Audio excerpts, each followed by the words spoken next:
ಓಂ ಶಾಂತಿ. ಇಂದಿನ ದಿನಾಂಕ 12/8/2026. ಪ್ರಾರ್ಥ ಮುರುಳಿ. ಬಾಪ್ ದಾದ ಮಧುಬನ. ಮಧುರ ಮಕ್ಕಳೇ, ನೆನಪಿನಲ್ಲಿರುವುದರಿಂದ ಒಳ್ಳೆಯ ದಶೆ ಕುಳಿತುಕೊಳ್ಳುತ್ತದೆ. ಈಗ ನಿಮ್ಮ ಮೇಲೆ ಬೃಹಸ್ಪತಿ ದಶೆ ಇದೆ. ಆದ್ದರಿಂದ ನಿಮ್ಮದ್ದು ಏರುವ ಕಲೆಯಾಗಿದೆ. ಪ್ರಶ್ನೆ: ಒಂದು ವೇಳೆ ಯೋಗದ ಮೇಲೆ ಪೂರ್ಣ ಗಮನವಿಲ್ಲವೆಂದರೆ ಅದರ ಫಲಿತಾಂಶವೇನಾಗುತ್ತದೆ? ನಿರಂತರ ನೆನಪಿನಲ್ಲಿರುವ ಯುಕ್ತಿ ಏನಾಗಿದೆ? ಉತ್ತರ: ಒಂದು ವೇಳೆ ಯೋಗದ ಮೇಲೆ ಪೂರ್ಣ ಗಮನವಿಲ್ಲದಿದ್ದರೆ ನಡೆಯುತ್ತಾ ಮಾಯೆಯ ಪ್ರವೇಶತೆ ಆಗಿಬಿಡುತ್ತದೆ. ಬಿದ್ದು ಹೋಗುತ್ತಾರೆ. ದೇಹಾಭಿಮಾನಿಗಳಾಗಿ ಅನೇಕ ತಪ್ಪುಗಳನ್ನು ಮಾಡುತ್ತಾ ಇರುತ್ತಾರೆ. ಮಾಯೆಯು ಉಲ್ಟಾ ಕರ್ಮ ಮಾಡಿಸುತ್ತಾ ಇರುತ್ತದೆ. ಪತಿತರನ್ನಾಗಿ ಮಾಡಿಬಿಡುತ್ತದೆ. ನಿರಂತರ ನೆನಪಿನಲ್ಲಿರಲು ಬಾಯಲ್ಲಿ ಉಂಗುರವನ್ನು ಹಾಕಿಕೊಳ್ಳಿ. ಕ್ರೋಧ ಮಾಡಬೇಡಿ. ದೇಹ ಸಹಿತ ಎಲ್ಲವನ್ನು ಮರೆತು ನಾನಾತ್ಮ ಪರಮಾತ್ಮನ ಮಗುವಾಗಿದ್ದೇನೆ ಎಂಬ ಅಭ್ಯಾಸ ಮಾಡಿರಿ. ಯೋಗ ಬಲದಿಂದ ಯಾವ ಪ್ರಾಪ್ತಿಗಳಾಗುತ್ತವೆ ಅವನ್ನು ಸ್ಮೃತಿಯಲ್ಲಿ ಇಟ್ಟುಕೊಳ್ಳಿ. ಗೀತೆ. ಓಂ ನಮಃ ಶಿವಾಯ. ಓಂ ಶಾಂತಿ. ಮಧುರಾತಿ ಮಧುರ ಆತ್ಮಿಕ ಮಕ್ಕಳು ತಮ್ಮ ಆತ್ಮಿಕ ತಂದೆ ಶಿವಬಾಬಾರವರ ಮಹಿಮೆಯನ್ನು ಕೇಳಿದ್ದೀರಿ. ಯಾವಾಗ ಪಾಪವು ಹೆಚ್ಚುವುದೋ, ಅರ್ಥಾತ್ ಮನುಷ್ಯರು ಪಾಪಾತ್ಮರಾಗಿ ಬಿಡುವರೋ, ಆಗಲೇ ಪತಿತ ಪಾವನ ತಂದೆಯು ಬರುತ್ತಾರೆ. ತಂದೆಯು ಪತಿತರನ್ನು ಪಾವನರನ್ನಾಗಿ ಮಾಡುತ್ತಾರೆ. ಆ ಬೇಅದ್ದಿನ ತಂದೆಗೆ ಮಹಿಮೆ ಇದೆ. ಅವರಿಗೆ ವೃಕ್ಷಪತಿಯೆಂತಲೂ ಹೇಳಲಾಗುತ್ತದೆ. ಈ ಸಮಯದಲ್ಲಿ ಬೇಅದ್ದಿನ ತಂದೆಯ ನೆನಪು, ಬೇಅದ್ದಿನ ಬೃಹಸ್ಪತಿ ದಶೆಯು ನಿಮ್ಮ ಮೇಲೆ ಕುಳಿತುಕೊಂಡಿದೆ. ವಿಶೇಷವಾಗಿ 2 ಶಬ್ದಗಳಿರುತ್ತವೆ ಅಲ್ಲವೇ? ಇದರ ಅರ್ಥವೂ ಸಹ ಇಲ್ಲಿಯೇ ಸಿದ್ಧವಾಗುತ್ತದೆ. ಬೃಹಸ್ಪತಿ ದಶೆಯಿಂದ ವಿಶೇಷವಾಗಿ ಭಾರತವು ಜೀವನ್ಮುಕ್ತನಾಗುತ್ತದೆ. ಅರ್ಥಾತ್ ತನ್ನ ಸ್ವರಾಜ್ಯ ಪದವಿಯನ್ನು ಪಡೆಯುತ್ತೀರಿ. ಏಕೆಂದರೆ ಯಾವ ತಂದೆಗೆ ಸತ್ಯವೆಂದು ಹೇಳುತ್ತಾರೆಯೋ ಅವರೇ ಬಂದು ನಿಮ್ಮನ್ನು ನರನಿಂದ ನಾರಾಯಣನನ್ನಾಗಿ ಮಾಡುತ್ತಾರೆ. ಬಾಕಿ ಯಾರೆಲ್ಲರೂ ಇದ್ದಾರೆಯೋ ಅವರು ನಂಬರ್ವಾರ್ ತಮ್ಮ ಧರ್ಮದ ವಿಭಾಗದಲ್ಲಿ ಹೋಗಿ ಕುಳಿತುಕೊಳ್ಳುತ್ತಾರೆ ಮತ್ತು ನಂಬರ್ವಾರಾಗಿ ಬರುತ್ತಾರೆ. ಕಲಿಯುಗದ ಅಂತ್ಯದವರೆಗೂ ಬರುತ್ತಾ ಇರುತ್ತಾರೆ. ಪ್ರತಿಯೊಂದು ಆತ್ಮನಿಗೆ ತನ್ನ ಧರ್ಮದಲ್ಲಿ ತನ್ನದೇ ಆದ ಪಾತ್ರವು ಸಿಕ್ಕಿದೆ. ರಾಜ್ಯದಲ್ಲಿ ರಾಜನಿಂದ ಹಿಡಿದು ಪ್ರಜೆಗಳವರೆಗೆ ಎಲ್ಲರಿಗೆ ತಮ್ಮ ಪಾತ್ರವೂ ಸಿಕ್ಕಿದೆ. ನಾಟಕವಿರುವುದೇ ರಾಜನಿಂದ ಹಿಡಿದು ಪ್ರಜೆಯ ತನಕ. ಎಲ್ಲರೂ ತಮ್ಮ ಪಾತ್ರವನ್ನಭಿನಯಿಸಲಾಗುತ್ತದೆ. ನೀವು ಮಕ್ಕಳು ತಿಳಿದುಕೊಂಡಿದ್ದೀರಿ. ನಮ್ಮ ಮೇಲೆ ಬೃಹಸ್ಪತಿ ದಶೆಯೂ ಕುಳಿತಿದೆ. ಒಂದೇ ದಿನ ಕುಳಿತುಕೊಳ್ಳುತ್ತದೆ ಎಂದಲ್ಲ. ನಿಮ್ಮ ಬೃಹಸ್ಪತಿ ದಶೆಯು ನಡೆಯುತ್ತಿದೆ. ಈಗ ನಿಮ್ಮದ್ದು ಏರುವ ಕಲೆಯಾಗಿದೆ. ಎಷ್ಟು ನೆನಪು ಮಾಡುತ್ತೀರೋ ಅಷ್ಟು ಏರುವ ಕಲೆಯಾಗುವುದು. ನೆನಪನ್ನು ಮರೆಯುವುದರಿಂದ ಮಾಯೆಯ ವಿಘ್ನಗಳು ಬರುತ್ತವೆ. ನೆನಪಿನಿಂದ ಒಳ್ಳೆಯ ದಶೆ ಕುಳಿತುಕೊಳ್ಳುತ್ತದೆ. ಚೆನ್ನಾಗಿ ನೆನಪು ಮಾಡದಿದ್ದರೆ ಅವಶ್ಯವಾಗಿ ಬೀಳುವರು. ಮತ್ತೆ ಅವರಿಂದ ಒಂದಲ್ಲ ಒಂದು ತಪ್ಪುಗಳಾಗುವವು. ತಂದೆಯು ತಿಳಿಸುತ್ತಾರೆ, ಡ್ರಾಮಾ ಅನುಸಾರ ಯಾವುದೆಲ್ಲ ಧರ್ಮದವರಿದ್ದಾರೆಯೋ ಒಬ್ಬರು ಇನ್ನೊಬ್ಬರ ಹಿಂದೆ ಪಾತ್ರವನ್ನು ಅಭಿನಯಿಸಲು ಬರುತ್ತಾರೆ. ಮಕ್ಕಳಿಗೆ ತಿಳಿದಿದೆ, ಸ್ವರ್ಗದ ದಶೆ ಅರ್ಥಾತ್ ಜೀವನ್ಮುಕ್ತಿಯ ದಶೆಯು ಈಗ ನಮ್ಮ ಮೇಲೆ ಕುಳಿತುಕೊಂಡಿದೆ. ಈ ಡ್ರಾಮಾದ ಚಕ್ರವು ಹೇಗೆ ಸುತ್ತುತ್ತದೆ ಎಂಬುದನ್ನು ಸಹ ವಿವರವಾಗಿ ತಿಳಿದುಕೊಳ್ಳಬೇಕಾಗಿದೆ. ಈ ಸೃಷ್ಟಿ ನಾಟಕದ ಚಕ್ರವು ವಿಶೇಷವಾಗಿ ಭಾರತದ ಮೇಲೆ ಮಾಡಲ್ಪಟ್ಟಿದೆ. ತಂದೆಯು ಭಾರತದಲ್ಲಿಯೇ ಬರುತ್ತಾರೆ. ಗಾಯನವಿದೆ ಆಶ್ಚರ್ಯವೆನಿಸುವಂತೆ. ಕೇಳಿ ಹೇಳಿ ನಡೆಯುತ್ತಾ ಮತ್ತೆ ಬಿಟ್ಟು ಹೋಗುವರು. ನಡೆಯುತ್ತಾ ಮಾಯೆಯ ಪ್ರವೇಶತೆ ಆಗುವ ಕಾರಣ ಕೆಳಗೆ ಬೀಳುತ್ತಾರೆ. ಯೋಗದ ಮೇಲೆ ಪೂರ್ಣ ಗಮನ ಕೊಡುವುದಿಲ್ಲ. ಮತ್ತೆ ತಂದೆಯು ಬಂದು ಸಂಜೀವಿನಿ ಮೂಲಿಕೆಯನ್ನು ಕೊಡುತ್ತಾರೆ. ಅರ್ಥಾತ್ ಮೂರ್ಛಿತರಾದವರನ್ನು ಎಚ್ಚರಿಸುವಂತಹ ಮೂಲಿಕೆಯನ್ನು ಕೊಡುತ್ತಾರೆ. ಹನುಮಂತನು ನೀವೇ ಆಗಿದ್ದೀರಿ. ತಂದೆಯು ತಿಳಿಸಿದ್ದಾರೆ, ಈ ಸಮಯದಲ್ಲಿ ರಾವಣನನ್ನು ಓಡಿಸುವುದಕ್ಕಾಗಿ ಈ ಮೂಲಿಕೆಯನ್ನು ಕೊಡುತ್ತೇನೆ. ನಿಮಗೆ ಎಲ್ಲವೂ ಸತ್ಯವಾದ ಮಾತುಗಳನ್ನು ತಿಳಿಸುತ್ತೇನೆ. ಒಬ್ಬ ತಂದೆಯೇ ಸತ್ಯವಾಗಿದ್ದಾಗ ಅವರೇ ಬಂದು ಸತ್ಯನಾರಾಯಣನ ಕಥೆಯನ್ನು ತಿಳಿಸಿ ಸತ್ಯಯುಗದ ಸ್ಥಾಪನೆ ಮಾಡುತ್ತಾರೆ. ಇವರಿಗೆ ಸತ್ಯವಂತ, ಸತ್ಯವನ್ನು ಹೇಳುವವರೆಂದು ಹೇಳಲಾಗುತ್ತದೆ. ನಿಮ್ಮನ್ನು ಕೇಳುತ್ತಾರೆ, ನೀವು ಶಾಸ್ತ್ರಗಳನ್ನು ನಂಬುತ್ತೀರಾ? ಆಗ ತಿಳಿಸಿ, ಹೌದು, ನಾವು ಶಾಸ್ತ್ರಗಳನ್ನು ಏಕೆ ನಂಬುವುದಿಲ್ಲ? ನಮಗೆ ತಿಳಿದಿದೆ, ಇವೆಲ್ಲವೂ ಭಕ್ತಿ ಮಾರ್ಗದ ಶಾಸ್ತ್ರಗಳಾಗಿವೆ. ಇವನ್ನು ನಾವು ನಂಬುತ್ತೇವೆ. ಜ್ಞಾನ ಮತ್ತು ಭಕ್ತಿ ಎರಡು ಮಾತುಗಳಿವೆ. ಈಗ ಜ್ಞಾನ ಸಿಗುತ್ತದೆ ಎಂದ ಮೇಲೆ ಭಕ್ತಿಯ ಅವಶ್ಯಕತೆ ಏನಿದೆ? ಭಕ್ತಿ ಎಂದರೆ ಇಳಿಯುವ ಕಲೆ, ಜ್ಞಾನವೆಂದರೆ ಏರುವ ಕಲೆ. ಈ ಸಮಯದಲ್ಲಿ ಭಕ್ತಿಯು ನಡೆಯುತ್ತಿದೆ. ಈಗ ನಮಗೆ ಜ್ಞಾನ ಸಿಕ್ಕಿದೆ. ಇದರಿಂದ ಸದ್ಗತಿಯಾಗುತ್ತದೆ. ಭಕ್ತರ ರಕ್ಷಣೆ ಮಾಡುವವರು ಒಬ್ಬರೇ ಭಗವಂತನಾಗಿದ್ದಾರೆ. ಶತ್ರುವಿನಿಂದ ರಕ್ಷಣೆ ಮಾಡಲಾಗುತ್ತದೆ ಎಲ್ಲವೇ? ತಂದೆಯು ಹೇಳುತ್ತಾರೆ, ನಾನು ಬಂದು ರಾವಣನಿಂದ ನಿಮ್ಮ ರಕ್ಷಣೆ ಮಾಡುತ್ತೇನೆ. ರಾವಣನಿಂದ ಹೇಗೆ ರಕ್ಷಣೆಯಾಗುತ್ತದೆ ಎಂಬುದನ್ನು ನೋಡುತ್ತೀರಲ್ಲವೇ? ಈ ರಾವಣನ ಮೇಲೆ ಜಯ ಗಳಿಸಬೇಕಾಗಿದೆ. ತಂದೆಯು ತಿಳಿಸುತ್ತಾರೆ, ಮಧುರ ಮಕ್ಕಳೇ, ಈ ರಾವಣನು ನಿಮ್ಮನ್ನು ತಮೋ ಪ್ರಧಾನರನ್ನಾಗಿ ಮಾಡಿದ್ದಾನೆ. ಸತ್ಯಯುಗಕ್ಕೆ ಸತೋಪ್ರಧಾನ ಸ್ವರ್ಗವೆಂದು ಹೇಳಲಾಗುತ್ತದೆ. ಮತ್ತೆ ಕಲೆಗಳು ಕಡಿಮೆಯಾಗುತ್ತಾ ಹೋಗುತ್ತವೆ. ಅಂತ್ಯದಲ್ಲಿ ಯಾವಾಗ ಸಂಪೂರ್ಣ ದೇಹಾಭಿಮಾನದಲ್ಲಿ ಬಂದು ಬಿಡುವರೋ ಆಗ ಪತಿತರಾಗುತ್ತಾರೆ. ಹೇಗೆ ಹೊಸ ಮನೆಯು ತಯಾರಾದ ಮೇಲೆ 1 ತಿಂಗಳಿನ ನಂತರ ಅಥವಾ 6 ತಿಂಗಳಿನ ನಂತರ ಒಂದಲ್ಲ ಒಂದು ಪರಿವರ್ತನೆ ಆಗಿಬಿಡುತ್ತದೆ. ಪ್ರತಿ ವರ್ಷ ಮನೆಗೆ ಸುಣ್ಣ ಬಣ್ಣವನ್ನು ಬಳಿಯುತ್ತಾರೆ. ಕಲೆಯಂತೂ ಕಡಿಮೆಯಾಗುತ್ತದೆ ಎಲ್ಲವೇ? ಹೊಸದರಿಂದ ಹಳೆಯದು, ಹಳೆಯದರಿಂದ ಮತ್ತೆ ಹೊಸದು. ಇದು ಆರಂಭದಿಂದ ಹಿಡಿದು ಪ್ರತಿಯೊಂದು ವಸ್ತುವಿನದ್ದು ಇದೇ ರೀತಿ ಆಗುತ್ತಾ ಬಂದಿದೆ. ಈ ಮನೆಯು 100 ವರ್ಷ, 150 ವರ್ಷದವರೆಗೆ ನಡೆಯುವುದೆಂದು ತಿಳಿದುಕೊಳ್ಳಲಾಗುತ್ತದೆ. ತಂದೆಯು ತಿಳಿಸುತ್ತಾರೆ, ಹೊಸ ಪ್ರಪಂಚಕ್ಕೆ ಸತ್ಯಯುಗವೆಂದು ಹೇಳಲಾಗುತ್ತದೆ.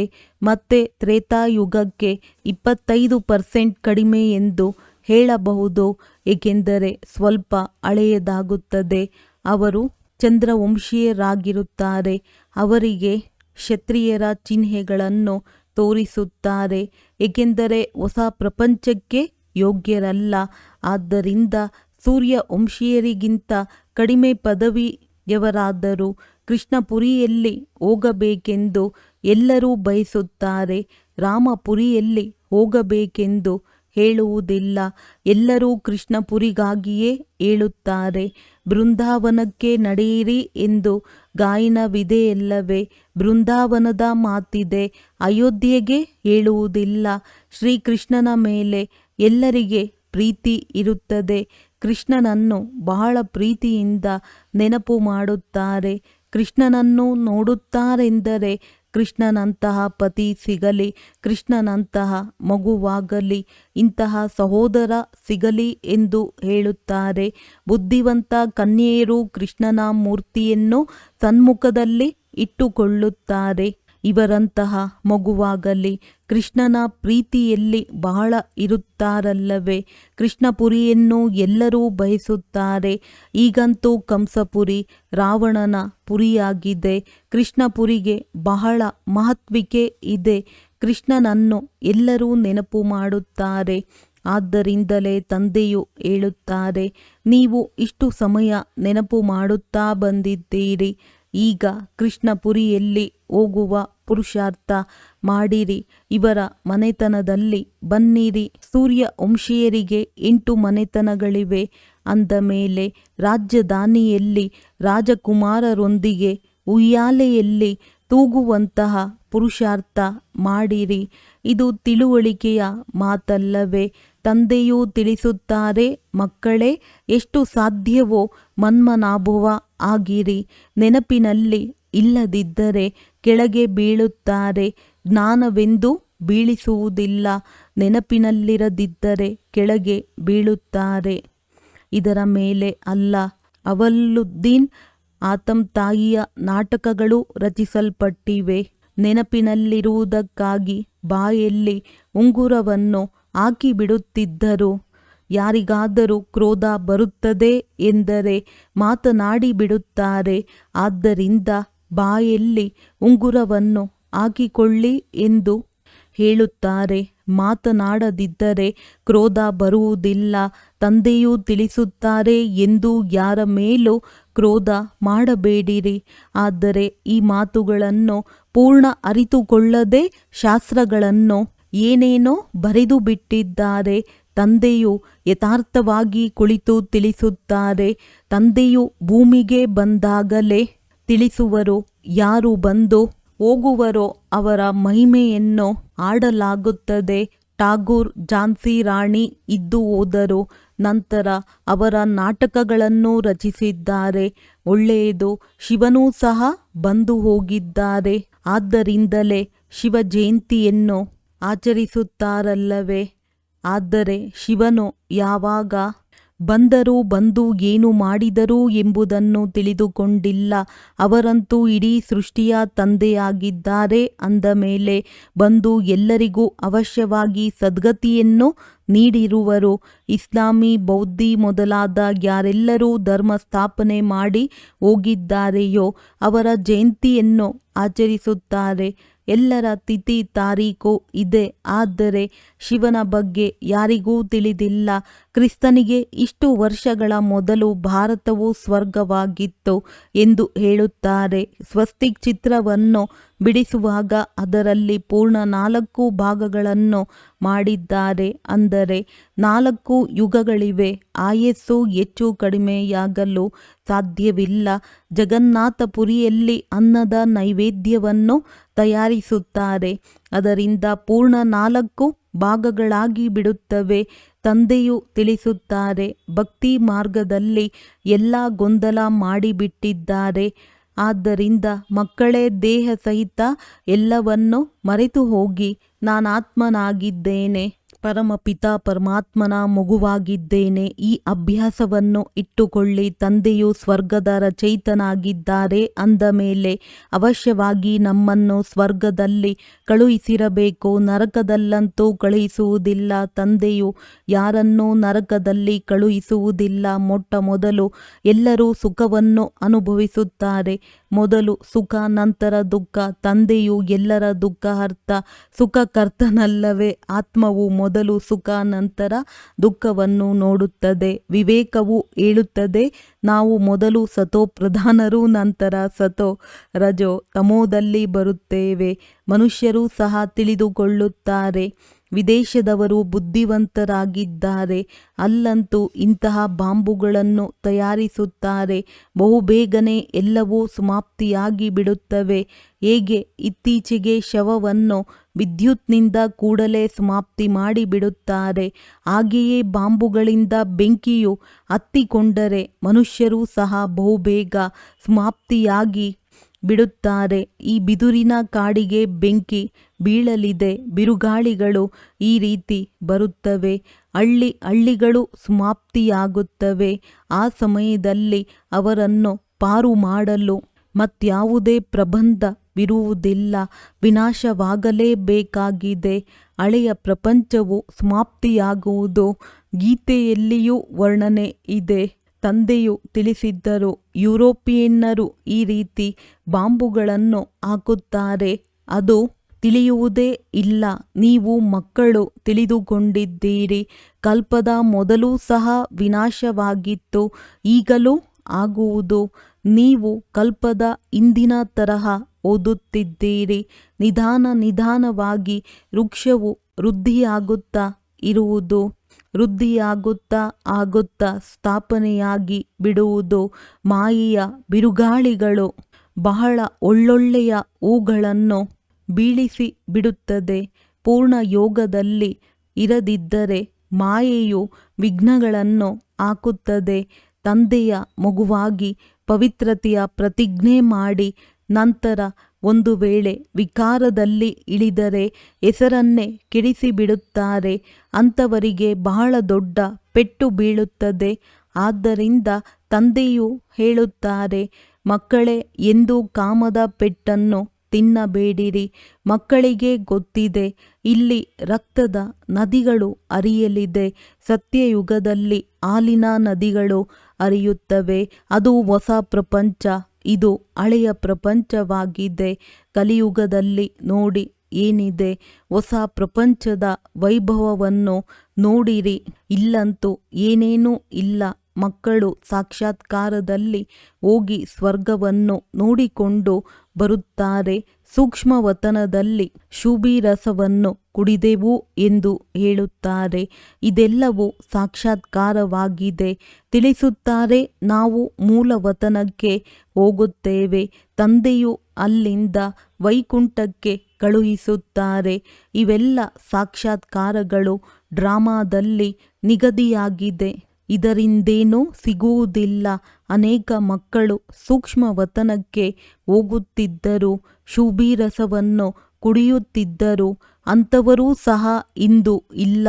ಒಳ್ಳೊಳ್ಳೆಯ ಮಕ್ಕಳೂ ಸಹ ಮಾಯವಾದರು. ಬಹಳ ಧ್ಯಾನದಲ್ಲಿ ಹೋಗುತ್ತಿದ್ದವರೂ ಸಹ ಇಲ್ಲಿಂದ ಹೊರಟು ಹೋಗಿ ವಿವಾಹವಾದರು. ಆಶ್ಚರ್ಯವೆನಿಸುತ್ತದೆ. ಮಾಯೆಯು ಹೇಗಿದೆ, ಅದೃಷ್ಟವು ಹೇಗೆ ಬದಲಾಗಿ ಬಿಡುತ್ತದೆ. ಅನೇಕರು ಒಳ್ಳೊಳ್ಳೆಯ ಪಾತ್ರವನ್ನಭಿನಯಿಸಿದ್ದರು, ಸಮಯದಲ್ಲಿ ಬಹಳ ಸಹಯೋಗವನ್ನು ಕೊಟ್ಟರು. ಆದರೂ ಸಹ ಅವರು ಇಂದು ಇಲ್ಲ. ಆದ್ದರಿಂದ ತಂದೆಯೂ ತಿಳಿಸುತ್ತಾರೆ, ಏ ಮಾಯೆ, ನೀನು ಬಹಳ ಶಕ್ತಿಶಾಲಿಯಾಗಿದ್ದೀಯ. ಮಾಯೆಯೊಂದಿಗೆ ನಿಮ್ಮ ಯುದ್ಧ ನಡೆಯುತ್ತದೆ. ಇದಕ್ಕೆ ಯೋಗಬಲದ ಯುದ್ಧವೆಂದು ಹೇಳಲಾಗುತ್ತದೆ. ಯೋಗಬಲದಿಂದ ಏನು ಪ್ರಾಪ್ತಿಯಾಗುತ್ತದೆ ಎಂಬುದು ಯಾರಿಗೂ ತಿಳಿದಿಲ್ಲ. ಕೇವಲ ಭಾರತದ ಪ್ರಾಚೀನ ಯೋಗವೆಂದು ಹೇಳುತ್ತಾರೆ. ಮಧುರಾತಿ ಮಧುರ ಮಕ್ಕಳಿಗೆ ಯೋಗದ ಬಗ್ಗೆ ತಿಳಿಸಲಾಗಿದೆ. ಪ್ರಾಚೀನ ರಾಜಯೋಗವೆಂದು ಗಾಯನವಿದೆ. ಯಾರೆಲ್ಲರೂ ತತ್ವಜ್ಞಾನಿಗಳಿದ್ದಾರೆಯೋ ಅವರಲ್ಲಿ ಈ ಆಧ್ಯಾತ್ಮಿಕ ಜ್ಞಾನವಿಲ್ಲ. ಆತ್ಮಿಕ ತಂದೆಯೇ ಜ್ಞಾನಸಾಗರನಾಗಿದ್ದಾರೆ. ಅವರಿಗೆ ಶಿವಾಯ ನಮಃ ಎಂದು ಹಾಡುತ್ತಾರೆ. ಅವರ ಮಹಿಮೆಯ ಗಾಯನವಿದೆ. ತಂದೆಯು ಬಂದು ನಿಮಗೆ ಎಷ್ಟೊಂದು ಜ್ಞಾನವನ್ನು ತಿಳಿಸುತ್ತಾರೆ. ಇದಕ್ಕೆ ಜ್ಞಾನದ ಮೂರನೇ ನೇತ್ರವೆಂದು ಹೇಳಲಾಗುತ್ತದೆ. ತಮ್ಮನ್ನು ತ್ರಿಕಾಲದರ್ಶಿಗಳೆಂದು ಕರೆಸಿಕೊಳ್ಳಲು ಮತ್ಯಾರಿಗೂ ಬಲವಿಲ್ಲ. ಕೇವಲ ಬ್ರಾಹ್ಮಣರೇ ತ್ರಿಕಾಲದರ್ಶಿಗಳಾಗುತ್ತಾರೆ. ಆ ಬ್ರಾಹ್ಮಣರ ಮೂಲಕವೇ ಯಜ್ಞವನ್ನು ರಚಿಸಲಾಗಿದೆ. ರುದ್ರಜ್ಞಾನ ಯಜ್ಞವಲ್ಲವೇ? ಶಿವನಿಗೆ ರುದ್ರನೆಂತಲೂ ಹೇಳುತ್ತಾರೆ. ಅನೇಕ ಹೆಸರುಗಳನ್ನು ಇಟ್ಟಿದ್ದಾರೆ. ಪ್ರತಿಯೊಂದು ದೇಶದಲ್ಲಿ ಅನೇಕ ಬೇರೆ ಬೇರೆ ಹೆಸರುಗಳಿವೆ. ಒಬ್ಬ ತಂದೆಯ ವಿನಃ ಮತ್ಯಾರಿಗೂ ಇಷ್ಟೊಂದು ಹೆಸರುಗಳಿಲ್ಲ. ಇವರಿಗೆ ಬಬುಲ್ನಾಥನೆಂದು ಹೇಳುತ್ತಾರೆ. ಯಾರಲ್ಲಿ ಮುಳ್ಳುಗಳಿರುತ್ತವೆಯೋ ಅವರಿಗೆ ಬಬುಲ್ ಎಂದು ಹೇಳುತ್ತಾರೆ. ತಂದೆಯು ಮುಳ್ಳುಗಳನ್ನು ಹೂಗಳನ್ನಾಗಿ ಮಾಡುವವರಾಗಿದ್ದಾರೆ. ಆದ್ದರಿಂದ ಅವರಿಗೆ ಬಬುಲ್ನಾಥನೆಂದು ಹೆಸರಿಟ್ಟಿದ್ದಾರೆ. ಬಾಂಬೆಯಲ್ಲಿ ಬಹಳ ದೊಡ್ಡ ಮೇಳವಾಗುತ್ತದೆ. ಅರ್ಥವನ್ನು ತಿಳಿದುಕೊಂಡಿಲ್ಲ. ತಂದೆಯು ತಿಳಿಸುತ್ತಾರೆ, ಅವರ ನಿಜವಾದ ಹೆಸರಾಗಿದೆ ಶಿವ. ವ್ಯಾಪಾರಿಗಳೂ ಸಹ ಬಿಂದು 0 ಶಿವ ಎಂದು ಹೇಳುತ್ತಾರೆ. 1, 2 ಎಂದು ಎಣಿಕೆ ಮಾಡುವಾಗ 10ರವರೆಗೆ ಬಂದಾಗ ಶಿವ ಎಂದು ಹೇಳುತ್ತಾರೆ. ತಂದೆಯು ತಿಳಿಸುತ್ತಾರೆ, ನಾನು ನಕ್ಷತ್ರ ಬಿಂದುವಾಗಿದ್ದೇನೆ. ಅನೇಕರು ಹೀಗೆ ಡಬಲ್ ತಿಲಕವನ್ನಿಟ್ಟುಕೊಳ್ಳುತ್ತಾರೆ. ಮಾತಾ ಮತ್ತು ಪಿತಾ ಜ್ಞಾನ ಸೂರ್ಯ, ಜ್ಞಾನ ಚಂದ್ರಮನ ಚಿಹ್ನೆಯಾಗಿದೆ. ಅವರಿಗೆ ಅರ್ಥವೂ ಗೊತ್ತಿಲ್ಲ ಅಂದಾಗ ತಂದೆಯೇ ಯೋಗದ ಬಗ್ಗೆ ತಿಳಿಸುತ್ತಿದ್ದರು. ಯೋಗವು ಎಷ್ಟು ಪ್ರಸಿದ್ಧಿಯಾಗಿದೆ. ಈಗ ನೀವು ಮಕ್ಕಳು ಯೋಗ ಶಬ್ದವನ್ನು ಬಿಟ್ಟು ಬಿಡಿ, ನೆನಪು ಮಾಡಿರಿ. ತಂದೆಯು ಹೇಳುತ್ತಾರೆ, ಯೋಗ ಶಬ್ದದಿಂದ ತಿಳಿದುಕೊಳ್ಳುವುದಿಲ್ಲ, ನೆನಪು ಎಂದು ಹೇಳಿದರೆ ತಿಳಿದುಕೊಳ್ಳುತ್ತಾರೆ. ತಂದೆಯನ್ನು ಬಹಳ ನೆನಪು ಮಾಡಬೇಕಾಗಿದೆ. ಅವರಿಗೆ ಪ್ರಿಯತಮನೆಂತಲೂ ಹೇಳಲಾಗುತ್ತದೆ. ಪಟ್ಟದ ರಾಣಿಯರನ್ನಾಗಿ ಮಾಡುತ್ತಾರಲ್ಲವೇ, ವಿಶ್ವದ ರಾಜಧಾನಿಯ ಆಸ್ತಿಯನ್ನು ಕೊಡುತ್ತಾರೆ. ಸತ್ಯಯುಗದಲ್ಲಿ ಒಬ್ಬ ತಂದೆ ಇರುತ್ತಾರೆ, ಭಕ್ತಿಯಲ್ಲಿ ಇಬ್ಬರು ತಂದೆಯರು ಮತ್ತು ಜ್ಞಾನ ಮಾರ್ಗದಲ್ಲಿ ಈಗ ನಿಮಗೆ 3 ತಂದೆಯರಿದ್ದಾರೆ. ಎಷ್ಟು ವಿಚಿತ್ರವಾಗಿದೆ! ನೀವು ಅರ್ಥಸಹಿತವಾಗಿ ತಿಳಿದುಕೊಂಡಿದ್ದೀರಿ. ಸತ್ಯಯುಗದಲ್ಲಿ ಎಲ್ಲರೂ ಸುಖಿಯಾಗಿರುತ್ತಾರೆ. ಆದ್ದರಿಂದ ಪಾರಲೌಕಿಕ ತಂದೆಯನ್ನು ಅರಿತುಕೊಂಡೇ ಇರುವುದಿಲ್ಲ. ಈಗ ನೀವು 3 ತಂದೆಯರನ್ನು ಅರಿತುಕೊಂಡಿದ್ದೀರಿ. ಎಷ್ಟು ಸಹಜವಾಗಿ ತಿಳಿದುಕೊಳ್ಳುವ ಮಾತುಗಳಾಗಿವೆ. ಒಳ್ಳೆಯದು. ಮಧುರಾತಿ ಮಧುರ ಅಗಲಿ ಹೋಗಿ ಮರಳಿ ಸಿಕ್ಕಿರುವ ಮಕ್ಕಳ ಪ್ರತಿ ಮಾತ್ ಪಿತಾ ಬಾಪ್ ದಾದಾರವರ ನೆನಪು, ಪ್ರೀತಿ ಹಾಗೂ ಸುಪ್ರಭಾತ. ಆತ್ಮಿಕ ಮಕ್ಕಳಿಗೆ ಆತ್ಮಿಕ ತಂದೆಯ ನಮಸ್ತೆ. ಧಾರಣೆಗಾಗಿ ಮುಖ್ಯ ಸಾರ. ನೆನಪಿನಲ್ಲಿರಲು ಬಾಯಿಂದ ಏನನ್ನು ಮಾತನಾಡಬೇಡಿರಿ. ಬಾಯಲ್ಲಿ ಉಂಗುರವನ್ನು ಹಾಕಿಕೊಳ್ಳಿ, ಆಗ ಕ್ರೋಧವು ಸಮಾಪ್ತಿಯಾಗುವುದು. ಯಾರ ಮೇಲೂ ಕ್ರೋಧ ಮಾಡಬಾರದು. ಈಗ ಈ ದುಃಖಧಾಮಕ್ಕೆ ಬೆಂಕಿ ಬೀಳಲಿದೆ. ಆದ್ದರಿಂದ ಇದನ್ನು ಮರೆತು ಹೊಸ ಪ್ರಪಂಚವನ್ನು ನೆನಪು ಮಾಡಬೇಕಾಗಿದೆ.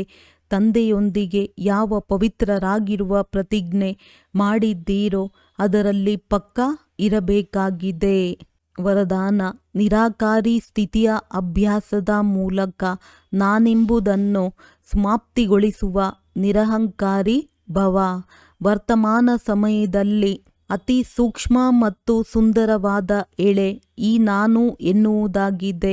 ಈ ನಾನು ಎಂಬ ಶಬ್ದವೇ ದೇಹ ಅಭಿಮಾನದಿಂದ ದೂರದಲ್ಲಿ ಕರೆದುಕೊಂಡು ಹೋಗುವಂತಹ ಶಬ್ದವೂ ಆಗಿದೆ ಮತ್ತು ದೇಹ ಅಭಿಮಾನದಲ್ಲಿ ತರುವಂಥದ್ದೂ ಆಗಿದೆ. ಯಾವಾಗ ನಾನು ಎಂಬುದು ಉಲ್ಟಾ ರೂಪದಲ್ಲಿ ಬರುತ್ತದೆ ಎಂದರೆ ತಂದೆಯ ಪ್ರಿಯರನ್ನಾಗಿ ಮಾಡುವ ಬದಲು ಯಾವುದಾದರೂ ಆತ್ಮನ ಹೆಸರು, ಮಾನ್ಯತೆ, ಸ್ಥಾನದ ಪ್ರಿಯರನ್ನಾಗಿ ಮಾಡಿಬಿಡುತ್ತದೆ.